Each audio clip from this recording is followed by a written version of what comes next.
Миди с ориз по созополски. Типична созополска манджичка. Естествено варим оризче, оставяме мидичките да покъкрят с доста подправчици, магданосчи, с мащерка също някой път се слага, лимонче, настъргана коричка от лимонче и доста други подправки, червено пиперче и така нататък. Мидите, след като са сварени вече, виждате. Сачът вече е загрят. В него се слага малко олио и се изсипват мидите с ориза. Добавя се един лимон и мидите по созополски са готови.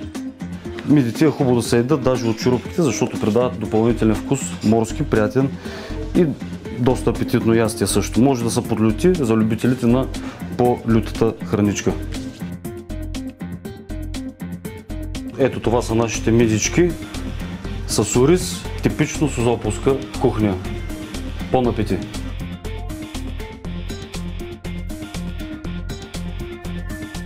След като видяхме каква е рецептата за приготвяне на миди по оригинална гръцка рецепта, сега ще опитаме миди, приготвени по созополски с ориз.